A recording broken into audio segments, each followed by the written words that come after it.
नमस्कार, न्यूज के इकलौते फैमिली शो न्यूज की पाठशाला में आप सभी का बहुत स्वागत। मैं हूं सुशांत सिन्हा। ये वो पाठशाला जहां सबकी क्लास लगती है। सबसे पहले आपको बता देता हूं कि आज पाठशाला में कौन कौन सा चैप्टर है और किस किस की क्लास लगेगी। इंडिया गठबंधन में बाहर तो ऑल इज वेल चल रहा है, लेकिन अंदर बैठक में क्या बवाल हो गया है, अंदर से क्या खबर है, आपको उसके बारे में बताऊंगा। इंडिया गठबंधन फंस गया, वन नेशन वन इलेक्शन ला ही नहीं रहे क्या मोदी। ममता दीदी के साथ ऐसा क्या हुआ कि वो प्रेस कॉन्फ्रेंस में नहीं आई और उनके भयंकर नाराज हो जाने की खबर है। आज इसके बारे में बताऊंगा। इसके अलावा सिलेंडर पर जो 400 रुपए की छूट मिली है, उसके अलावा और क्या दे रहे हैं पीएम मोदी, आज उसके बारे में बताऊंगा। नरेंद्र मोदी का वो काम जिसने करोड़ों महिलाओं की जिंदगी बचाई, आज उसका भी चैप्टर है। फिर बात होगी सनातन की ताकत की। देश मुसलमान, पैसा मुसलमानों का, लेकिन बन हिंदू मंदिर क्यों रहा है, और मंदिर का वो चमत्कार जिसे देखकर इस्लामिक देश भी हैरान रह गया, आज उसके बारे में बताऊंगा। और फिर आखिर में वो हिंदू राजा जो मात्र ओनली 30 सैनिकों के साथ औरंगजेब से भिड़ गया था, उस हिंदू राजा का गौरवशाली इतिहास आपको बताऊंगा। लेकिन पाठशाला शुरू करने से पहले दिन भर की बड़ी खबरों का रिवीजन, उसके बाद पहला चैप्टर।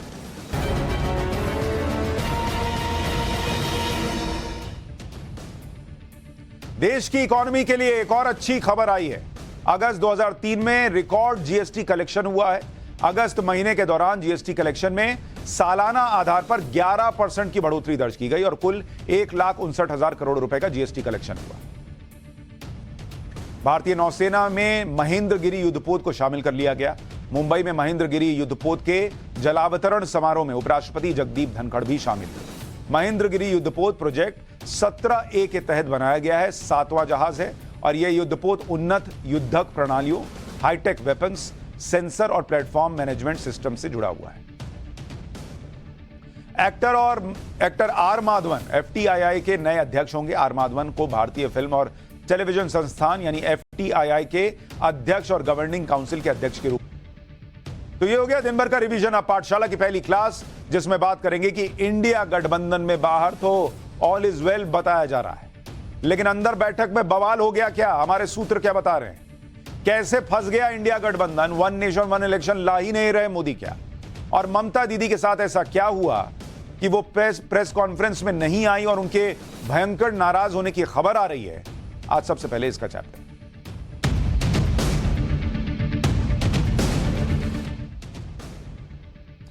दो 2024 में नरेंद्र मोदी से लड़ने के लिए इंडिया गठबंधन बड़ी बड़ी बातें कर रहा है। नरेंद्र मोदी को हराने के दावे किए जा रहे हैं। मुंबई में 2 दिन मीटिंग करके इन लोगों ने बड़े बड़े सपने भी देख लिए।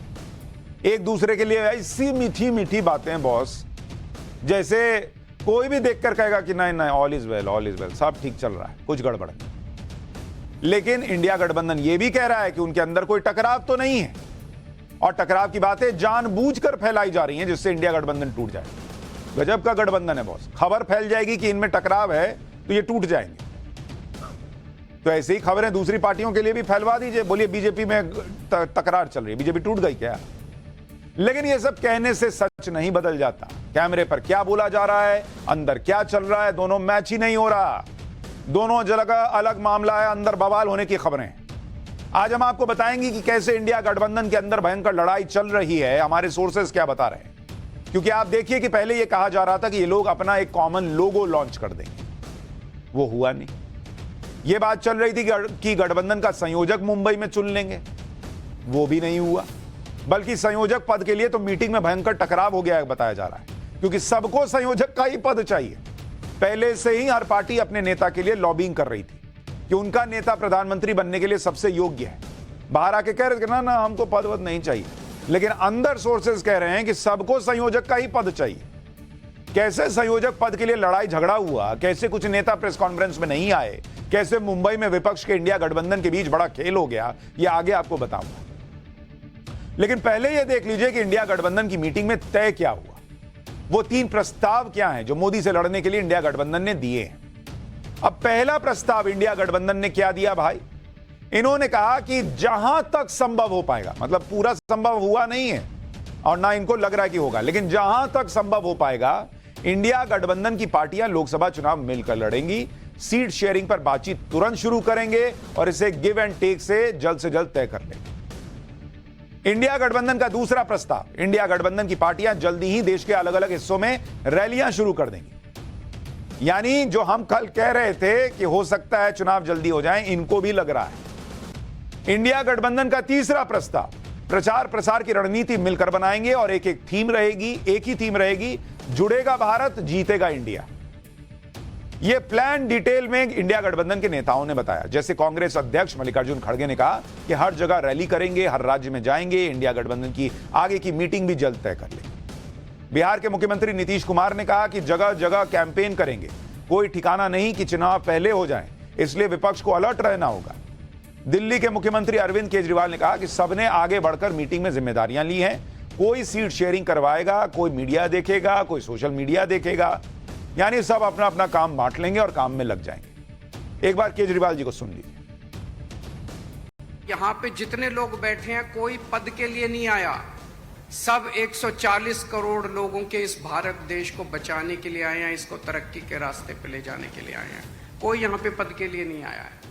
सो मुझे बेहद खुशी है, 2 दिन की हमारी मीटिंग बहुत अच्छी रही और सबने आगे बढ़ के आज मीटिंग में जिम्मेदारियां ली हैं। किसी ने सीट शेयरिंग करवाने की जिम्मेदारी ली है, किसी ने मीडिया की जिम्मेदारी ली है, किसी ने सोशल मीडिया की जिम्मेदारी ली है, किसी ने कैंपेन डिज़ाइन करने की जिम्मेदारी ली है। मुझे पूरी उम्मीद है कि आने वाले समय के अंदर पूरा भारत इकट्ठा होगा। कल ही हमने बताया था कि संसद का जो विशेष सत्र बुलाया गया है उससे विपक्ष के अंदर बहुत घबराहट हुई, क्योंकि नरेंद्र मोदी ने पूरा खेल ही पलट दिया।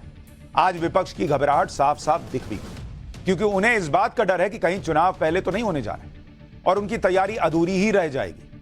आप नीतीश कुमार को सुन लीजिए, वो कह रहे हैं कि जो करना है जल्दी कर लो, बाद में टाइम नहीं मिलेगा। सुनिए नीतीश कुमार।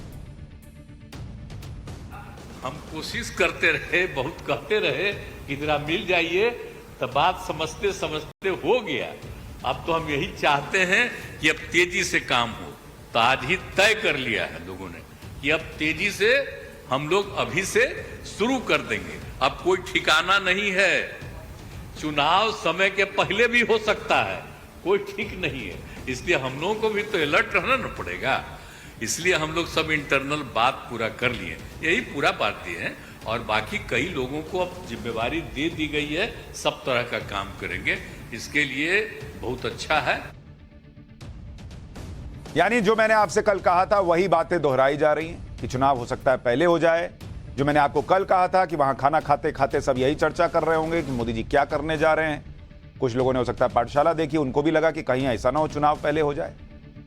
और यही घबराहट है कि विपक्ष के इंडिया गठबंधन के लिए 14 लोगों की एक कमेटी बना दी गई जो आपस में कोऑर्डिनेशन का काम देखेगी और इलेक्शन की स्ट्रैटेजी बनाएगी। इन कमेटी में किन नेताओं को रखा गया वो भी सुन लीजिए। कांग्रेस के केसी वेणुगोपाल को रखा गया है, एनसीपी की तरफ से शरद पवार होंगे, डीएमके के टीआर बालू होंगे, झारखंड मुक्ति मोर्चा के हेमंत सोरेन को रखा गया है, शिवसेना उद्धव ठाकरे गुट से संजय राउत होंगे, आरजेडी के तेजस्वी यादव होंगे, टीएमसी के अभिषेक बनर्जी को रखा गया है, आम आदमी पार्टी से राघव चड्ढा को रखा गया है, समाजवादी पार्टी से जावेद अली खान होंगे, जेडीयू से लल्लन सिंह, सीपीआई से डी राजा, नेशनल कॉन्फ्रेंस से उमर अब्दुल्ला और पीडीपी से महबूबा मुफ्ती के अलावा सीपीएम से भी एक नाम होने की बात कही जा रही है। इसके अलावा चार और कमेटी भी बनाई गई है। एक कैंपेन कमेटी बनी है जिसमें 19 सदस्य हैं, working group of social media 12 सदस्य, वर्किंग ग्रुप ऑफ मीडिया 19 सदस्य और वर्किंग ग्रुप ऑफ रिसर्च इसमें 11 सदस्य। इसके अलावा एक कमेटी पॉलिसी को लेकर भी बनाई जाएगी कि इंडिया गठबंधन की नीति क्या हो। एक बार राहुल गांधी को सुनिए, फिर आपको बताता हूं कि इतना करके भी कैसे ये लोग जीरो पे खड़े हैं। सेशन में 2 महत्वपूर्ण बातें डिसाइड की गई। पहले के एक कोऑर्डिनेशन कमेटी होगी और दूसरी कि जल्दी से जल्दी जो सीट शेयरिंग का मामला है उसको हम डिस्कस करके उसमें हम रेजोल्यूशन निकाल देंगे। स्टेज पे जो नेता हैं, जो पार्टीज हैं, वो हिंदुस्तान के 60% लोगों को रिप्रेजेंट करती हैं और अगर हम एक साथ मिलके चुनाव लड़ेंगे तो बीजेपी चुनाव जीत ही नहीं सकती है। और मुझे बहुत खुशी हो रही है कि जो हमारी पार्टीज़ हैं, जो हमारे नेता हैं, उनके बीच में जो रैपोर है, जो फ्लेक्सिबिलिटी है, वो गहरी होती जा रही है। और मुझे लगता है कि इंडिया अलायंस बीजेपी को चुनाव में आसानी से हरा देगा।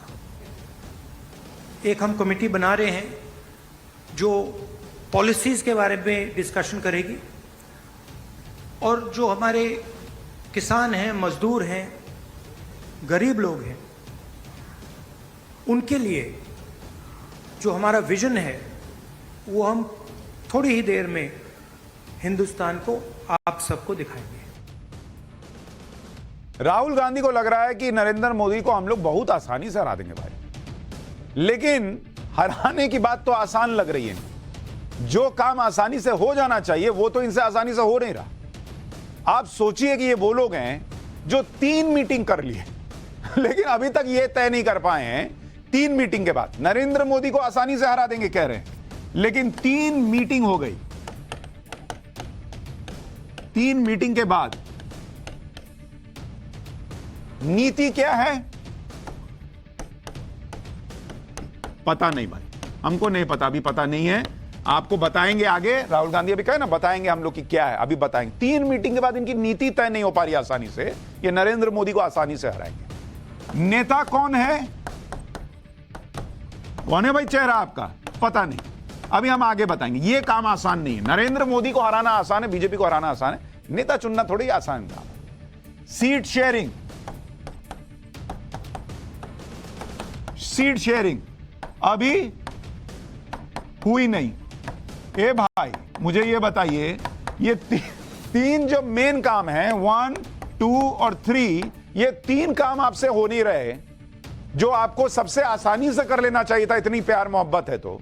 और ये नरेंद्र मोदी को कह रहे हैं हरा देंगे ऐसे ही।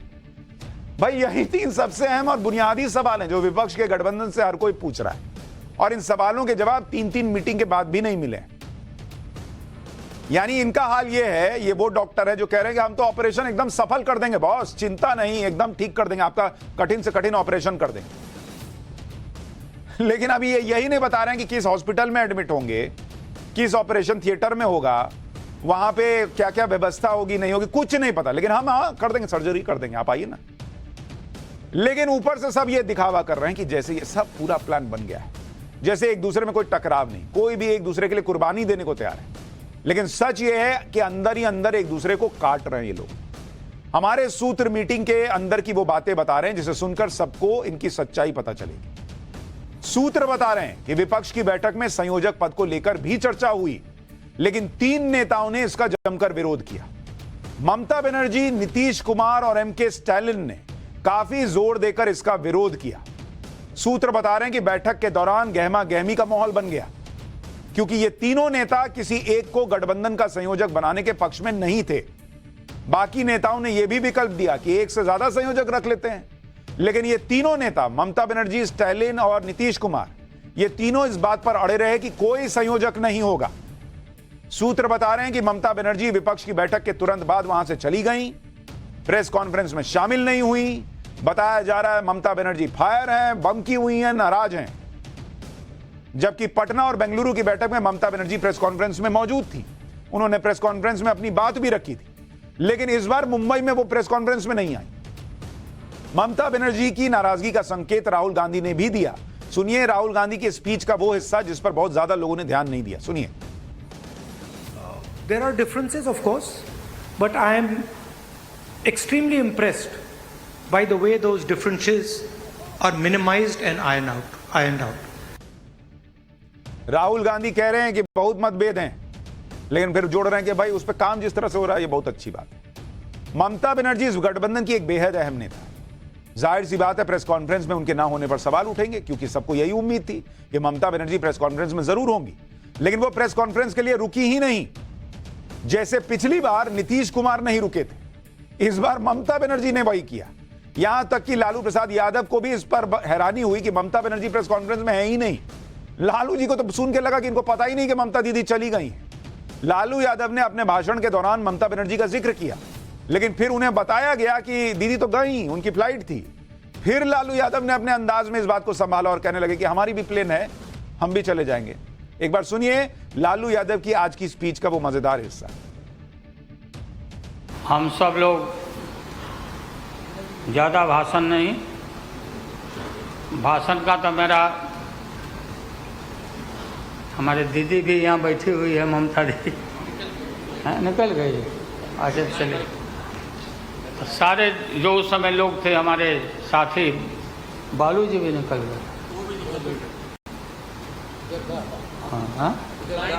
हाँ गए, प्लेन है तो हम भी, मेरा भी प्लेन है, अभी निकल जाए। हम क्यों पीछे रहे, हम भी निकल जाते।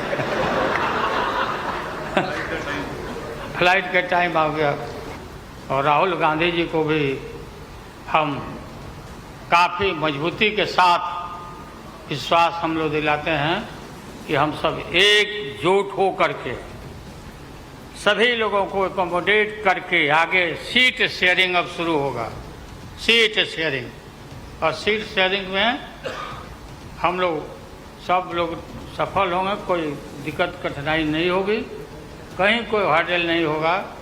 अपना कुछ नुकसान करके भी हम लोग इंडिया को, ये संघ है, हम लोग जिताएंगे। यानी लालू जी कह रहे हैं कि ममता दीदी चली गई उनको पता नहीं, बालू साहब चले गए उनको पता नहीं। बॉस मुझे ये बताइए, ये लोग इतनी इंपॉर्टेंट मीटिंग के लिए आते हैं और लास्ट का 1 घंटा प्रेस कॉन्फ्रेंस के लिए जब होता है तो इनको तुरंत इतनी अर्जेंट काम आ जाता है कि ये लोग जो है वो चले जाते हैं फ्लाइट पकड़ के। पिछली बार नीतीश जी ने यही कहा, अरे बहुत जरूरी काम था इसलिए आ गए। अब ममता बनर्जी को काम है, जो नाराज होता है उसकी फ्लाइट आ जाती है, ऐसा लग रहा है।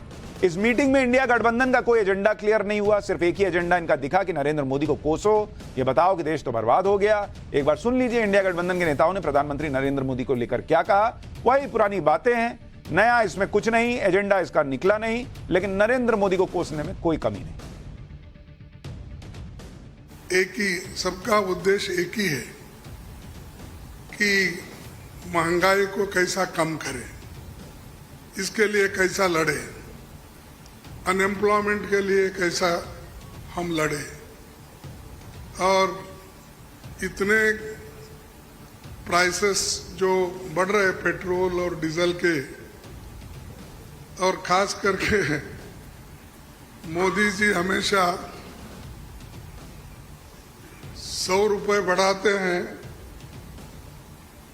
2 रुपए कम करते हैं।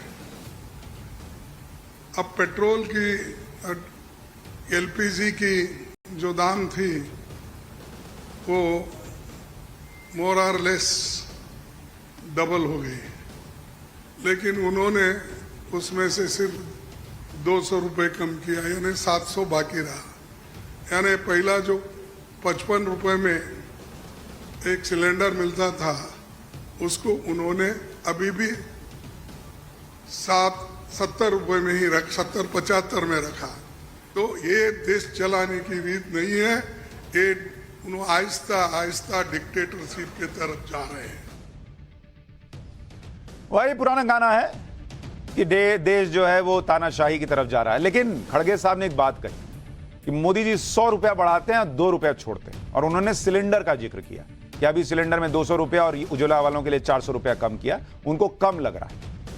लेकिन मैं आपको सिलेंडर का पूरा गणित अभी इसके बाद वाले चैप्टर में समझाने वाला हूं, एकदम कुर्सी पकड़ के बैठिएगा, बहुत इंपॉर्टेंट चैप्टर है। सारा एजेंडा बता दूंगा कि क्या ये लोग कर रहे हैं और कह रहे हैं और सच क्या है। सिलेंडर में 400-200 रुपए की छूट के अलावा नरेंद्र मोदी और क्या दे रहे हैं यह अभी बताने वाला हूं। लेकिन आज आपको यह भी जानना चाहिए कि लालू यादव की बात करना जरूरी है। उन्होंने भी इंडिया गठबंधन की मीटिंग में भाषण दिया और लालू यादव जब बोलते हैं तो उसकी चर्चा खूब होती है। लालू यादव ने पीएम मोदी पर क्या कहा, जरा एक बार उसका एक हिस्सा सुनिए। अभी काफ़ी जय जयकार हो रहा, होना चाहिए, वैज्ञानिकों का होना चाहिए। चंद्रयान पर लोग गए, सब घूमे फिरे लोग, हमारे वैज्ञानिक, देश का नाम ऊंचा हुआ। अब हमने सुना है कि मोदी जी अब ये सोच रहे हैं, और इसीलिए पहले ही लोकसभा का मीटिंग भी सुना, बोला दिया है हमने ये सुना, किसी जिम्मेवार आदमी ने कहा कि भाई हम लोग तो अब इतना देश के वैज्ञानिक आगे देश को ऊंचा कर दिए, दुनिया में नाम हो गया। हम अपील कर रहे हैं इसरो के वैज्ञानिकों से, अपने देश के वैज्ञानिकों से, कि भाई मोदी जी को पीछे नहीं रहना चाहिए। इनको चंद्रलोक से की बात छोड़ो, अब सूर्यलोक पर इनको पहुंचाओ। पहुंच तो जाओ, हाँ, दुनिया भर में नाम हो जाएगा मोदी जी का। मोदी जी बोले कि हम आएंगे और स्विस बैंक का पैसा ला करके हम देश के तमाम लोगों को, हर के को खाता खुलवाया कि 5-5 लाख रुपया जमा करेंगे। हम भी झांसा में आ गए और हमने भी अपना खाता खुलवाया। मेरे 7 बेटियां 2 बेटा, पति पत्नी दोनों मिला के 11 हो जाते हैं। 15 से गुना कर दीजिए, पैसा काफ़ी मिल जाएगा। हमने तो पशुपालन में कोई पैमानी शैतानी भ्रष्टाचार नहीं किया जो भ्रष्टाचार नरेंद्र मोदी कर रहे हैं, करा रहे हैं।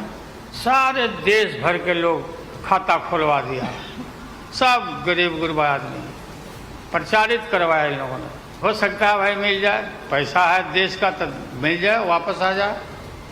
एक पैसा नहीं, सब इन्हीं लोगों का पैसा था।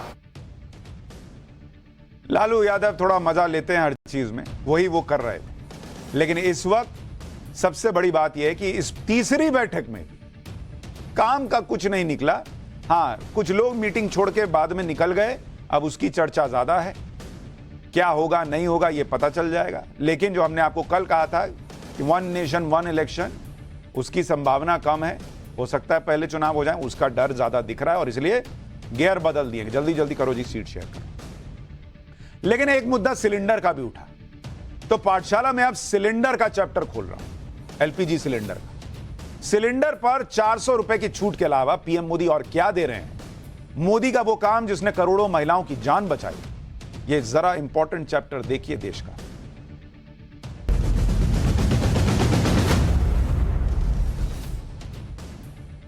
नरेंद्र मोदी के विरोधियों को लगता है कि वो मोदी को महंगाई के मुद्दे पर घेर लेंगे। जैसे लालू यादव आज टमाटर की बात करने लगे, खड़गे साहब सिलेंडर की बात कर रहे थे, जबकि हमने ही आपको बताया था कि कैसे टमाटर तो अब 10 से 20 रुपए में बिक रहा है भाई, और कैसे बीच में मौसम की वजह से और दूसरी वजहों से टमाटर की जो उपज थी कम हुई, वो आया कम, कीमत बढ़ी, उसको कंट्रोल करने का प्रयास हुआ और फिर जैसे ही सीजन का मामला खत्म हुआ वो फिर से आ गया 10 से 20 रुपए में। लेकिन लालू यादव जैसे नेताओं को इसका पता ही नहीं है, वो अब भी इसी बात पर हैं, पीएम मोदी को घेर रहे हैं। इसी तरह से सिलेंडर के रेट पर मोदी विरोधी नेता ये कह रहे हैं कि सिलेंडर का रेट 1100 रुपए पर पहुंचा दिया और फिर 200 रुपए सस्ता किया। 200 रुपए का डिस्काउंट भी कोई डिस्काउंट होता है? सिलेंडर के लिए 900 रुपए तो अभी भी बहुत ज्यादा है। लेकिन आज हम आपको सिलेंडर पर पूरा सच बताने वाले हैं कि सिलेंडर पर यह 200-400 रुपए की छूट के अलावा पीएम मोदी और क्या दे रहे हैं जिसके बारे में देश को नहीं पता। पीएम मोदी का यह वो काम है जिसने करोड़ों महिलाओं की जान बचाई। लेकिन पहले आप इस वक्त सिलेंडर के दाम देखिए और पूरा गणित समझिए। एकदम रिमोट को दूर रख दीजिए और देखिए क्या हुआ है देश में। सबसे पहले आपको जो बिना सब्सिडी वाला सिलेंडर होता है, बिना सब्सिडी वाला सिलेंडर, इसके बारे में आपको बताता हूं, जिस पे सब्सिडी नहीं मिल रही है। इसकी कीमत क्या है? इसकी कीमत है 1103 रुपए। ठीक है, 200 रुपए की छूट मिली। 200 की छूट के बाद ये कितने का पड़ा? 900 रुपया सबके लिए 900 रुपए का हो गया। और जो उज्ज्वला वाले हैं, जिनको उज्ज्वला स्कीम के तहत सिलेंडर मिला है, उनको 400 की छूट है। उनको 400 की छूट है ना, तो उनके लिए 700 रुपए का हो गया सिलेंडर। अब कुछ लोग कह रहे हैं 700 भी बहुत ज्यादा है भाई। क्या मोदी सरकार में हमेशा ही सिलेंडर इतना महंगा मिल रहा था? मैं आपको थोड़ा फ्लैशबैक में लेकर चलता हूं और बिना सब्सिडी वाले सिलेंडर के दाम पिछले 9 साल में उनकी क्या कीमत रही वो आपको दिखाता हूं। ताकि आपको पता चले कि ये 1100 रुपए और ये 700 रुपए की असल कहानी क्या है, नरेंद्र मोदी ने पीछे पीछे क्या किया है। मैं आपको दिखाता हूं सिलेंडर के रेट, सिलेंडर का रेट, इसको देखिए। और ये नॉन सब्सिडी है, नॉन सब्सिडी, ठीक है, उसका बता रहा हूं। और हमने क्या किया, जनवरी का महीना पकड़ा, क्योंकि साल भर रेट थोड़ा फ्लक्चुएट करता है, तो हमने क्या किया, जनवरी का महीना पकड़ा कि उसमें क्या है, हर साल जनवरी में क्या रेट रहा है। जैसे अगर आप देखेंगे 2014 के जनवरी में, जब यूपीए की सरकार थी, तो नॉन सब्सिडी वाला सिलेंडर मिलता था 1241 रुपए का, लेकिन उसमें सब्सिडी भी मिलती थी और आपको थोड़ा कम का पड़ता था। मैं उस पर भी आऊंगा कि उसकी कहानी क्या है। फिर अगर आप 2015 में देखेंगे, जनवरी 2015 में, तो 708 रुपए का नॉन सब्सिडी वाला सिलेंडर मिल रहा था, मतलब यूपीए के जमाने से कम। फिर हमने जनवरी 2016 का रेट देखा, उसमें नॉन सब्सिडी वाला सिलेंडर 657 रुपए का मिल रहा, मतलब और कम। जनवरी 2017 का हमने देखा, इसमें 585 रुपए का सिलेंडर मिल रहा था जनवरी 2017 में, और कम, मतलब यूपीए के जमाने से तो आधे से कम हो गया नॉन सब्सिडी वाला। 2018 में 741 रुपए का हुआ, जनवरी 2019 में 689 रुपए का हुआ, 2020 में 714 रुपए का मिल रहा था, 2021 में 694 रुपए का मिल रहा था, जनवरी 2022 में 2022 में यह 950 रुपए का हो गया, और 2023 मार्च में यह 1103 रुपए का हो गया। अब इसमें एक बात ध्यान रखिएगा, यह नॉन सब्सिडी वाला सिलेंडर जो 2022 में क्या हुआ, अभी इसका खेल बताऊंगा। उसके पहले 600, 700, 500 पे जो टहल रहा था, इस पर उज्ज्वला वालों को बीच में कोरोना का एक साल छोड़ दीजिए, और उस साल तो अगर आप देखेंगे कोरोना का एक साल अगर आप देखेंगे तो उसमें तो बीच में और रेट कम हो गया था, तो उस दौरान उनको सब्सिडी नहीं मिली, लेकिन उसके अलावा लगातार उनको सब्सिडी मिलती रही। यानी अगर आप मोटे तौर पर, इसमें एक चीज और देखिए, मोटे तौर पर अगर आप देखेंगे रेट जो बढ़ा, जो जंप हुआ, वो 2022 में दिखता है 950, सीधा 600-700 से 950 का हो गया। रेट क्यों बढ़े, इसके पीछे दो फैक्टर है। पहला कोविड और दूसरा यूक्रेन वॉर, जो सिर्फ भारत नहीं पूरी दुनिया को आज भी प्रभावित कर रहा है। इससे गैस के इंटरनेशनल दाम कैसे बढ़े, पहले वो देखिए, फिर आपको बताऊंगा कि नरेंद्र मोदी ने आपका कितना पैसा बचाया है। अप्रैल 2022 में सऊदी कॉन्ट्रैक्ट प्राइस, मतलब 2020 में, माफ कीजिएगा, अप्रैल 2020 में सऊदी कॉन्ट्रैक्ट प्राइस, यानी जो हम बाहर से गैस मंगा रहे हैं, वो पड़ रहा था $236 प्रति टन का, तो भारत में सिलेंडर मिल रहा था 744 रुपए का। जुलाई 2022 में यही सऊदी कॉन्ट्रैक्ट प्राइस कोरोना के संकट के बाद, रूस यूक्रेन युद्ध की वजह से $725 प्रति टन का हो गया। यानी आप देखिए, कहां $236 का मिलता था, वो $725 प्रति टन का हो गया, लगभग 3 गुना बढ़ गया। और भारत में सिलेंडर का रेट क्या रहा, 1053। यानी 2020 से 2022 के बीच गैस के इंटरनेशनल दाम कितने बढ़े, 200% से ज्यादा। लेकिन भारत में सिलेंडर के दाम कितने बढ़े, 41%। 200% बाहर से बढ़ी हुई कीमत पर गैस खरीदा, लेकिन पब्लिक को मात्र 41% बढ़ा कर दिया। अगर इंटरनेशनल दाम के हिसाब से चलते तो आपको सिलेंडर कितने का मिलता पता है आपको? और ये जो आपको नहीं मिला महंगा उतना, 200% नहीं बढ़ा, तो अगर वही जितना उधर बढ़ा उतना इधर बढ़ाते, तो जुलाई 2022 में आपको सिलेंडर कितने का मिलना चाहिए था पता है आपको? 2232 रुपए का मिलना चाहिए था एक सिलेंडर। और दे कितने का रहे थे? दे रहे थे 1053 रुपए का, मतलब आधी से भी कम कीमत पर। अगर सारा बोझ आप पर डालना होता, पब्लिक पर डाल देना होता, तो 2232 रुपए का एक सिलेंडर मिलता, 1053 रुपए में आपके घर पहुंच रहा था। दुनिया में तूफान आया हुआ था, लेकिन उस तूफान को नरेंद्र मोदी ने आपके सामने खड़े होकर रोका ताकि महंगाई चरम पर ना जाए। और अगर आज की स्थिति में देखें तो गैस के इंटरनेशनल दाम अगर आप देखेंगे अगस्त 2023 इसमें $464 प्रति टन का मिल रहा है गैस। अप्रैल 2020 में कितना था? $236 प्रति टन, यानी करीब अप्रैल 2020 से अभी भी डबल है। और अप्रैल 2020 में रेट कितना था सिलेंडर का? 744 रुपया। और इस वक्त सिलेंडर का रेट 900 रुपया और 700 रुपया चल रहा है। 700 रुपया उज्ज्वला वाले का और 900 रुपया आम आदमी का। यानी अगर आप देखेंगे आज की डेट में भी जो 2020 में रेट था उससे डबल रेट होने के बावजूद आपको लगभग उसी रेट पर सिलेंडर मिल रहा है जो 2020 में था। अगर इंटरनेशनल प्राइस को ही ध्यान में रखकर सिलेंडर के रेट फिक्स किए जाते तो आज की डेट में आपको सिलेंडर 900 या फिर 700 में नहीं मिल रहा होता। आज की डेट में आपको सिलेंडर मिलता 1500 रुपया का। लेकिन जिन लोगों को पॉलिटिक्स करनी है, जिनको देश को गर्त में ले जाना है, वो इस पर भी एजेंडा कर रहे हैं कि अरे 900-700 तो बहुत महंगा हो गया बॉस।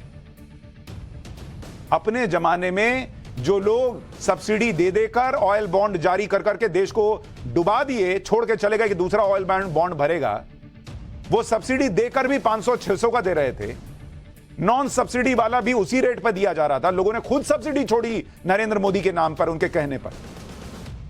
बावजूद इसके दुनिया में संकट आया, बाहर कीमत बढ़ी, लेकिन वो सारा शॉक ऑब्जर्वर की तरह जो है वो नरेंद्र मोदी ने ले लिया। और किस पर ट्रांसफर किया? पहले ट्रांसफर किया तेल कंपनियों पर। जब एलपीजी के अंतर्राष्ट्रीय दाम बढ़े तो सरकार ने आम जनता पर इसका उतना बोझ नहीं आने दिया और इसके लिए फैसला लिया गया कि सारा नुकसान तेल कंपनियां उठाएंगी। और ऑयल कंपनी का नुकसान कितना हुआ आपको पता है? 28,000 करोड़ रुपया। सरकार के इस फैसले से public sector oil marketing companies को नुकसान उठाना पड़ा। लेकिन जैसे ही संकट का समय खत्म हुआ, मोदी सरकार ने इन कंपनियों को अकेला नहीं छोड़ा। पुराने जमाने की तरह इन कंपनियों को गड्ढे में डाल के नहीं चले गए कि नया कोई आएगा तो वो देखेगा। 28,000 करोड़ का नुकसान हुआ तेल कंपनियों को। नुकसान कितना हुआ? 28,000 करोड़ का नुकसान हुआ ताकि पब्लिक को राहत मिल सके, 2200-2500 का सिलेंडर ना खरीदना पड़े। नरेंद्र मोदी ने फिर उसके बाद जैसे ही हालात सुधरे 22,000 करोड़ का एक पैकेज दिया, यानी वन टाइम कॉम्पनसेशन के तौर पर। और ये 28,000 करोड़ का जो नुकसान हुआ उसमें से 22,000 करोड़ तो सरकार की तरफ से आ गए और जो बाकी था, चूंकि उधर थोड़ा ईज आउट हुआ तो फिर इधर से तेल कंपनियों ने कमाया। वहीं यूपीए सरकार में तेल और डॉलर का यह हाल हो चुका था कि तत्कालीन पेट्रोलियम मंत्री वीरप्पा मोइली ने क्या कह दिया था, आपको याद दिलाऊं? तब के पेट्रोलियम मंत्री वीरप्पा मोइली ने यूपीए के जमाने में कह दिया था कि रात में पेट्रोल पंप को बंद करने की चर्चा चल रही है। हम लोग तेल की खपत को कम करना चाहते हैं, अपने इंपोर्ट को कम करना चाहते हैं, वरना तेल के दाम और बढ़ते रहेंगे और रुपया गिरता रहेगा। हर एक बार जब डॉलर 1 रुपया बढ़ता है तो हमारा ऑयल इंपोर्ट बिल 7,900 करोड़ रुपए बढ़ जाता है। तेल कंपनियों को प्रति लीटर डीजल पर 10 रुपए और प्रति लीटर केरोसिन पर 33 रुपए का नुकसान हो रहा है। तेल मंत्रालय ने उस समय मनमोहन सिंह के जमाने में अनुमान लगाया था कि तेल कंपनियों का कुल नुकसान 1,80,000 करोड़ रुपए तक पहुंच गया। और उस वक्त के पेट्रोलियम मंत्री ने कह दिया था कि हम तो यह सोच रहे हैं कि एक काम करते हैं, रात में 8 से सुबह 8 बजे तक पेट्रोल पंप ही बंद कर देते हैं। ये 12 घंटा पेट्रोल नहीं बिकेगा तो हमको पेट्रोल कम इंपोर्ट करना पड़ेगा।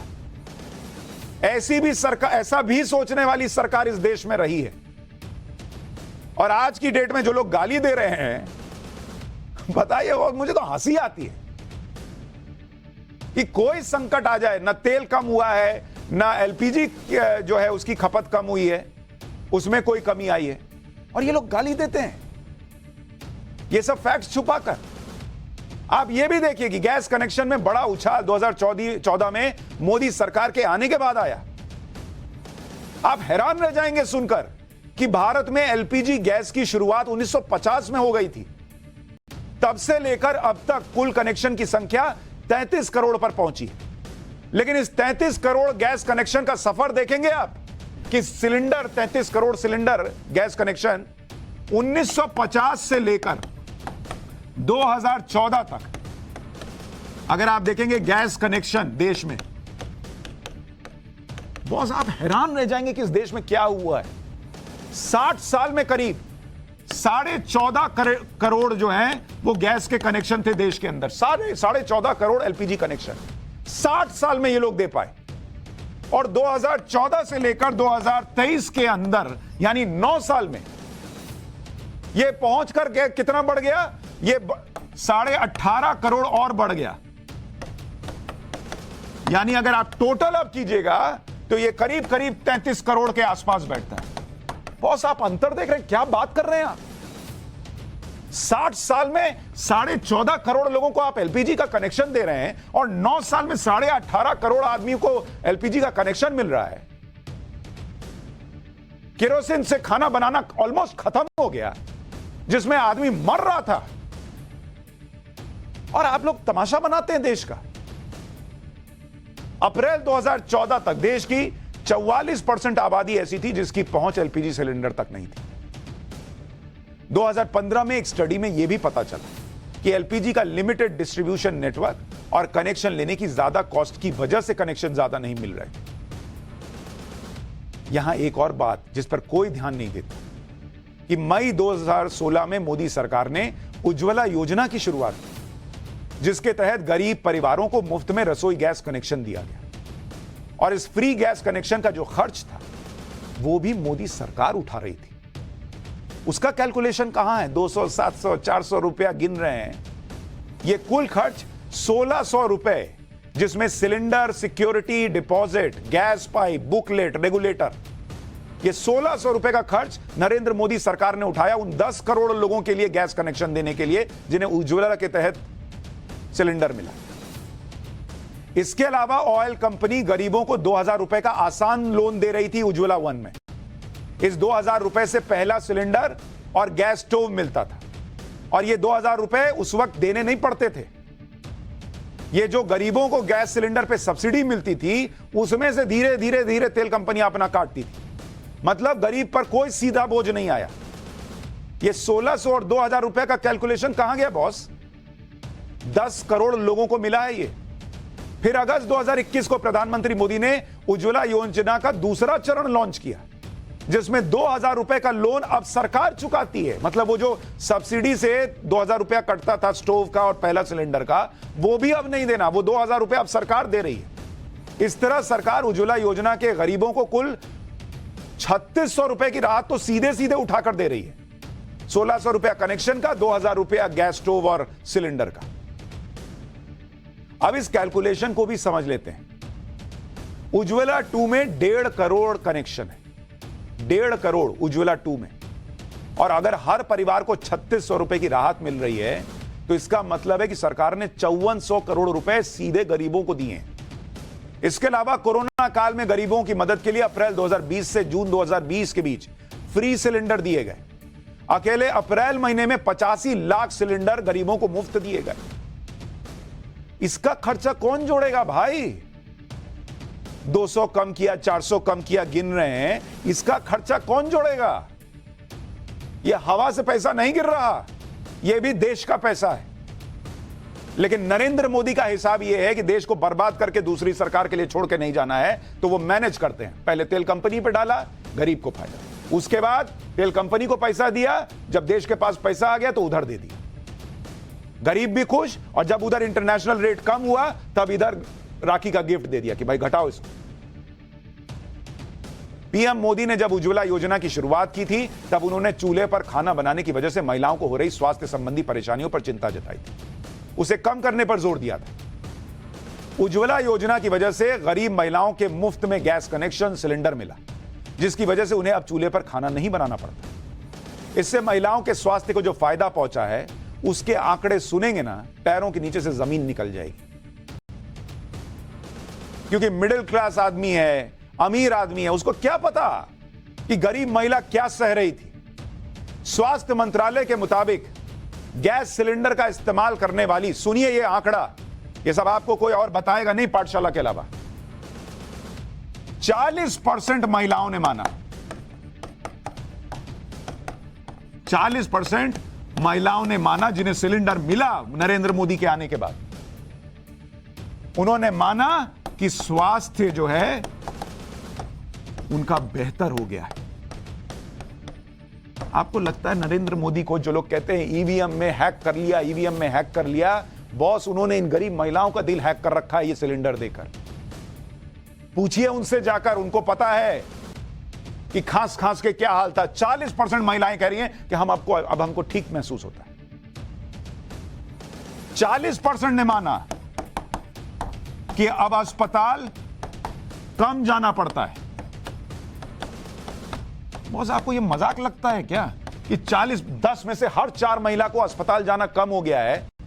इसकी कीमत कुछ हो सकती है क्या? इसको तो काउंट ही नहीं किया जा सकता। 200-400 कम किया जोड़ रहे हैं, ये जो अमूल्य है महिलाओं के स्वास्थ्य के साथ जो हुआ है, इसकी कोई कीमत है क्या? पर इसका कोई कैलकुलेशन नहीं। 55% महिलाओं ने माना, 55% सांस की बीमारी कम हुई। भाई चूल्हा में खाना बनाती थी, खांस खांस के फेफड़ा जल गया था। 55% महिलाएं कह रही हैं कि हां भाई अब चीजें ठीक हुई। और आप गिनते हो कि 200 रुपया 400 रुपया, अरे गिनो ना बॉस, पर इसको भी तो गिन लो। इसको गिन पाओगे क्या? वो महिला को जाके बोल पाओगे क्या? क्या है तुम्हारा फेफड़े का कुछ हुआ, हमको क्या फर्क पड़ता है, हमको तो नरेंद्र मोदी को घेरना है। तो हम तो बोलेंगे कि 700 रुपया में भी मिल रहा है सिलेंडर, तो सब बेकार है। बहुत आसान था नरेंद्र मोदी के लिए भाई, बहुत आसान था। वो 700 क्या, जो लोग आज कह रहे हैं अलग अलग राज्यों में जिनकी अर्थव्यवस्था राज्यों में डूबी हुई है, जो ये ज्ञान दे रहे हैं, वादा कर रहे हैं कि हम 500 में दे देंगे, हम 200 में दे देंगे, हम 100 में दे देंगे, हम फ्री में दे देंगे, कह दे कोई। नरेंद्र मोदी के लिए मुश्किल था क्या ये कहना कि हम भी दे देंगे? क्या जाता था? अगली कोई सरकार आती, वो फाइल पलटती, कहती अरे बॉस इतना कर्जा चढ़ा हुआ है, लेकिन उस आदमी ने नहीं किया। ये है वो जो आपको 200 रुपए की छूट के अलावा मिला है। पाठशाला में अब हिंदू मंदिर का चैप्टर, देश मुसलमान, पैसा मुसलमानों का, लेकिन बन हिंदू मंदिर क्यों रहा है? और मंदिर का वो चमत्कार जिसे देखकर इस्लामिक देश भी हैरान।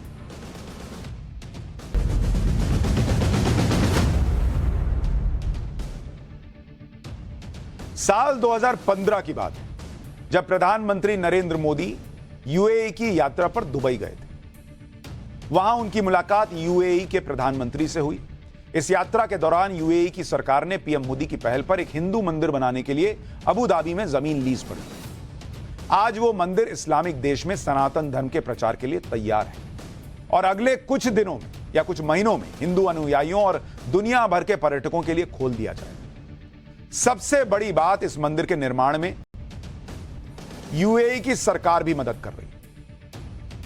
इस मंदिर का बाहरी हिस्सा राजस्थान के लाल पत्थर से और अंदर का निर्माण सफेद इटालियन मार्बल से तैयार हो रहा है। जिन लोगों को अंदाजा नहीं है, मैं उनको बताता हूं, प्रधानमंत्री का ये दौरा जो है वो मैंने कवर किया था और उस वक्त ये मंदिर जो है वो बनना शुरू ही हुआ था, शुरू की बात। दुबई में आपको पता है, जिसको अपनी मुंबईया भाषा में कहते हैं, कहीं खोपचे में एक छोटा सा हिंदू मंदिर था और उसी में गुरुद्वारा भी था। कहां था मंदिर शुरू, कहां मंदिर शुरू हो गया और कहां खत्म हो गया पता ही नहीं चलता था। और आज आप देखिए कि यूएई एक इस्लामिक देश है और वहां की सरकार हिंदू मंदिर को बनवाने के लिए तैयार है। इसके पीछे पीएम मोदी की शक्तिशाली इमेज के अलावा एक इकोनॉमी फैक्टर भी छुपा है। पीएम मोदी की मंदिर टूरिज्म वाली पहल को देखकर यूएई की सरकार भी अपने यहां सनातन धर्म के प्रचार प्रसार में जुड़ी और उसकी शुरुआत। इसके बारे में आगे बताऊंगा, लेकिन उससे पहले अबू धाबी में बन रहे इस हिंदू मंदिर के बारे में आपको बताता हूं। अबू धाबी में, और फिर इस मंदिर का कमाल भी बताऊंगा, चमत्कार भी। अबू धाबी में बन रहे इस हिंदू मंदिर का निर्माण भारत की आध्यात्मिक संस्था बाप्स यानी BAPS स्वामीनारायण संस्था करवा रही है। यह वही संस्था है जिसने गुजरात के गांधीनगर और दिल्ली में अक्षरधाम मंदिर का निर्माण करवाया था। इस मंदिर का शिलान्यास फरवरी 2018 में पीएम मोदी ने दुबई जाकर किया था। यह मंदिर अबू धाबी में अल वाकबा नाम की जगह पर 20,000 वर्ग मीटर की जमीन पर बन रहा है। यह इलाका अबू धाबी से करीब 30 मिनट की दूरी पर है। यह मंदिर नागर शैली में 3 स्टेज में बनाया जा रहा है। इसमें ग्राउंड फ्लोर, फर्स्ट फ्लोर जिसमें गर्भगृह बनाया गया है जहां भगवान राम की मूर्ति को स्थापित किया जाएगा। इसके अलावा तीसरे लेवल पर 108 फीट ऊंचा विशाल मंदिर शिखर बनाया जाएगा जो दूर से दिखाई देगा। यह मंदिर अबू धाबी के नजदीक रेगिस्तान के इलाके में बनाया गया, इसलिए मंदिर के चारों तरफ 150 सेंसर्स लगाए गए जो भौगोलिक हलचल के बारे में अलर्ट कर दें। इस मंदिर का निर्माण काम लगभग पूरा हो चुका है, अब फिनिशिंग टच दिया जा रहा है। इसे अगले साल फरवरी के महीने में खोल दिया जाएगा। इस मंदिर में दिल्ली के अक्षरधाम की तरह पूजा स्थल के अलावा प्रार्थना हॉल, प्रदर्शनी हॉल, सिनेमा हॉल भी होंगे ताकि दुनिया भर में से आने वाले लोग सनातन धर्म से जुड़ी जानकारी को आसानी से समझ सकें। इस मंदिर को बनाने में करीब 900 करोड़ रुपए का खर्च आया है, लेकिन एक इस्लामिक देश में जहां मूर्ति पूजा को भाई उनके हिसाब से तो ये काफिर लोग करते हैं, लेकिन वहां मंदिर भी बन रहा है, वहां मूर्तियां भी स्थापित हो रही है। रेगिस्तान में निर्माण के हिसाब से यह लागत बहुत कम है, जिसके बारे में मैंने आपको बताया 900 करोड़। इसके बारे में भी बताऊंगा, लेकिन मंदिर के लिए लीज में दी गई जमीन की शर्त के बारे में सुनेंगे तो आपको भारत की सनातन शक्ति पर गर्व महसूस होगा। जमीन की लीज देते हुए यूएई सरकार ने कहा कि जब तक आकाश में सूर्य उदय होता रहेगा तब तक यह जमीन मंदिर के ट्रस्ट के पास रहेगी। रेगिस्तान में निर्माण लागत बहुत ज्यादा आती है क्योंकि इसके लिए रेतीली जमीन पर स्ट्रक्चर यानी बुनियादी ढांचा खड़ा करने की लागत बहुत बढ़ जाती है। लेकिन कमाल की बात आप सुनेंगे, हैरान रह जाएंगे कि इस मंदिर की लागत में स्ट्रक्चर पर यह खर्च करना ही नहीं पड़ा। इसके पीछे का कारण भी आपको बताता हूं। आप इसे सनातन धर्म का चमत्कार भी कह सकते हैं। आमतौर पर रेगिस्तान में निर्माण के लिए कम से कम 90 मीटर की खुदाई करनी पड़ती है ताकि मजबूत बेस बनाया जा सके। लेकिन इस मंदिर को जिस हिस्से में बनाया जा रहा है वहां सॉलिड पत्थर का फाउंडेशन निकल आया अपने आप। ऐसा नहीं कि सोच के जमीन दिए कि यहां सॉलिड फाउंडेशन मिल जाएगा। जमीन लीज पे मिली तो वहां गए तो देखा कि अरे नीचे तो एक रेडीमेड नींव मिल गई, इसलिए रेत हटाने की जरूरत ही कम पड़ी। सबसे बड़ी लागत तो वहीं बच गई। अब आप सोचिए चमत्कार नहीं तो क्या है कि मंदिर जहां बनना है वहीं नीचे एक फ्लोर मिल गया। दूसरा चमत्कार भी सुनिए। रेगिस्तान मिट्टी में सल्फर और क्लोरीन जैसे केमिकल्स की मात्रा बहुत ज्यादा होती है, जिसे निर्माण के दौरान बड़ी मात्रा में ट्रकों में भर भर कर हटाना पड़ता है। लेकिन यहां की रेत में ये दोनों केमिकल्स नहीं मिले, इसलिए वो भी बड़ा खर्च बच गया। इसे देखकर तो अरब के लोग भी हैरान रह गए कि भाई ऐसा चमत्कार कैसे हो रहा है। अब यह भी समझिए कि इस मंदिर के निर्माण से किस तरह यूएई को फायदा होने वाला है। दरअसल जिस तरह दुनिया भर में इलेक्ट्रिक गाड़ियों की मांग बढ़ रही है, भारत भी पेट्रोल डीजल पर निर्भरता कम करने के लिए एथेनॉल से चलने वाली कार बना चुका है। तेल पर अपनी निर्भरता कम करते हुए इलेक्ट्रिक गाड़ियों पर शिफ्ट हो रहे हैं लोग। उसे देखते हुए अरब देशों की तेल से होने वाली कमाई अब कम होती चली जाएगी। इसी चिंता में अरब देश अपनी इकोनॉमी को बनाए रखने के लिए टूरिज्म पर धीरे धीरे शिफ्ट हो रहे हैं। यूएई दुनिया का 8वां सबसे बड़ा तेल उत्पादक देश है। यहां रोजाना 32 लाख बैरल कच्चा तेल का उत्पादन होता है। यूएई की करीब 43% इकोनॉमी कच्चे तेल और गैस पर टिकी है। यूएई की चिंता इस बात को लेकर है कि 2014 में कच्चे तेल के दाम लंबे समय तक ऊपर नीचे होते रहे, जिसकी वजह से यूएई की अर्थव्यवस्था 4.5% से गिरकर 3.5% पर हो गई। इस 1% की गिरावट ने हड़कंप मचा दिया। वहां अकेले दुबई में रियल एस्टेट को बहुत बड़ा नुकसान हुआ क्योंकि दुबई में विलास और फ्लैट्स की बिक्री में 10% यानी 10% की अचानक कमी आ गई। इस तरह की घटनाओं के बाद यूएई सरकार ने 2021-30 तक के लिए 100 लाख करोड़ रुपए की एक पर्यटन नीति तैयार की। इसमें मंदिर और धार्मिक स्थानों के निर्माण के लिए 2693 करोड़ रुपए का अलग से फंड तैयार किया। मतलब उनको समझ में आ गया कि खाली तेल बेच के काम चलने वाला नहीं है, दुनिया बदल रही है, इसमें तो हमारा ही तेल निकल जाएगा। तो वो टूरिज्म पर आया। टूरिज्म में भी वही नरेंद्र मोदी वाला फॉर्मूला कि अध्यात्म को, मंदिरों को भी इस तरह से आप डेवलप करो, आगे बढ़ाओ कि सनातन भी बचे, दूसरे धर्म भी बचें और आपकी कमाई भी हो। यूएई में इस समय करीब 30 लाख भारतीय रहते हैं, जिसमें ज्यादा संख्या हिंदुओं की है। इसके अलावा भारत समेत दुनिया भर से करीब 1.5 करोड़ लोग हर साल यूएई घूमने जाते हैं। अब इस भव्य मंदिर के निर्माण के बाद यूएई अपने टूरिज्म स्पॉट में एक नाम और शामिल करेगा ताकि बड़ी संख्या में पर्यटक इस मंदिर को भी देखने पहुंचे। वैसे ये आइडिया यूएई को भारत के प्रधानमंत्री नरेंद्र मोदी के सनातनी विजन से ही मिला है। आप देखिए पिछले 9 साल में पीएम मोदी ने देश के तमाम मंदिरों की तस्वीर कैसे बदली, क्योंकि मंदिर अध्यात्म का केंद्र है और इसके अलावा अर्थव्यवस्था और रोजगार में भी बहुत मदद मिलती है। और इसके बारे में थोड़ा बहुत मैंने आपको बताया भी है, लेकिन आप सुनिए कि कैसे नरेंद्र मोदी ने यह काम किया जो दूसरे लोग भी अब सोच रहे हैं। मंदिरों से उस शहर में पर्यटन किस तरह बढ़ता है, आपको सिर्फ 3 उदाहरण से बताता हूं। मंदिर से पर्यटन कैसे बढ़ा उसको आप देखिए।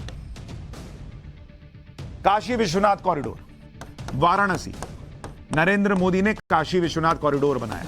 और आपको पता है कि वाराणसी में टूरिज्म कितना बड़ा है? खड़े हो तो बैठ जाइए, नहीं तो हिल जाइएगा। 1000%, 1000% टूरिज्म बढ़ गया है काशी विश्वनाथ कॉरिडोर बनने के बाद। उज्जैन में आपको याद होगा कि महाकाल कॉरिडोर बना।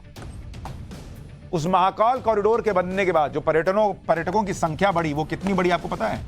1796%। जो 4 धाम केदारनाथ में रिनोवेशन वगैरह हुआ, उस 4 धाम में पर्यटन कितना बढ़ गया आपको पता है? 100%। ये है बॉस नरेंद्र मोदी का आइडिया। सनातन भी मजबूत करो, देश की अर्थव्यवस्था भी मजबूत करो। और अब इसी फॉर्मूले पे लग रहा है कि अरब देश भी चल रहे हैं। लेकिन जब बात सनातन की, हिंदू धर्म की हो रही है, तो एक इंपॉर्टेंट चैप्टर और दिखाता हूं। पाठशाला में हिंदू राजा का गौरवशाली चैप्टर, वो हिंदू राजा जो मात्र 30 सैनिक के साथ औरंगजेब से भिड़ गया।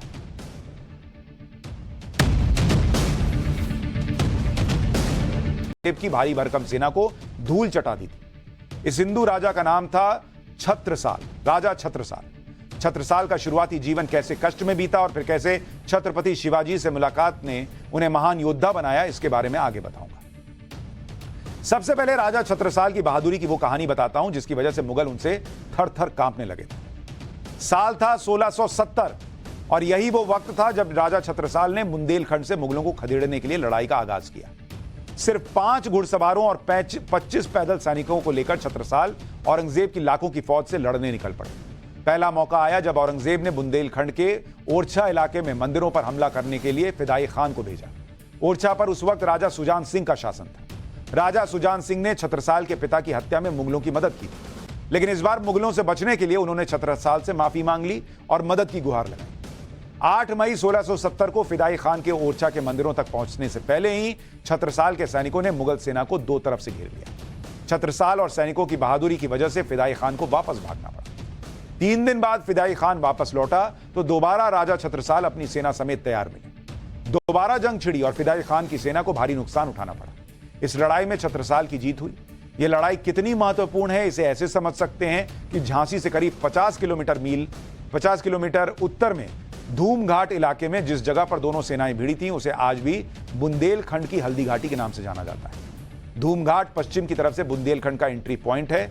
यहां औरंगजेब की हार होने के बाद राजा छत्रसाल का प्रभाव बढ़ गया। अपने दुश्मन राजा सुजान सिंह की मदद करने की खबर ने भी इलाके के बाकी राजाओं पर छत्रसाल के प्रभाव को बढ़ा दिया और राजा छत्रसाल की अगुवाई में उनके पिता के पुराने साथी और करीब इलाके के 70 सरदार मुगलों के खिलाफ एकजुट हो गए।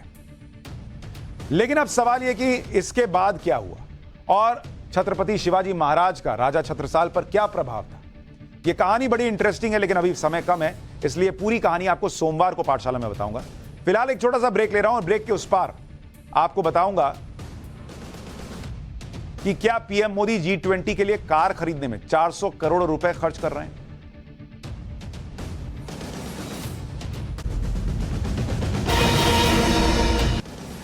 पाठशाला में फैक्ट चेक की क्लास। सोशल मीडिया पर इन दिनों एक मैसेज वायरल हो रहा है जिसके जरिए दावा किया जा रहा है कि मोदी सरकार भारत में होने वाली G20 समिट के लिए 50 बुलेट प्रूफ कारों पर करीब 400 करोड़ रुपए खर्च कर रही है, यानी इसरो के चंद्रयान 3 मिशन के कुल बजट के आधे से ज्यादा का खर्च, क्योंकि चंद्रयान 3 का कुल बजट 615 करोड़ रुपए है। लेकिन क्या ऐसा हो रहा है? हमने इस खबर का फैक्ट चेक किया। हमारी रिसर्च में सोशल मीडिया पर वायरल हो रहा मैसेज फर्जी निकला। यह बात सही है कि मोदी सरकार ने G20 में आने वाले मेहमानों के लिए 20 बुलेट प्रूफ कार खरीदी है, लेकिन इनकी कुल कीमत 400 करोड़ रुपए नहीं बल्कि मात्र 18 करोड़ रुपए है। हमारी रिसर्च में यह भी पता चला कि G20 समिट में 20 देशों के राष्ट्रीय अध्यक्ष या बड़े नेता आ रहे हैं और प्रोटोकॉल के तहत इन मेहमानों की सुरक्षा के लिए बुलेट प्रूफ कार का इंतजाम करना जरूरी था। लेकिन जिन्हें एजेंडा चलाना है उन्होंने फिर एक फर्जी खबर फैलाई। और अगर आप पाठशाला देखेंगे तो ऐसे फर्जीवाड़े से बचते रहे।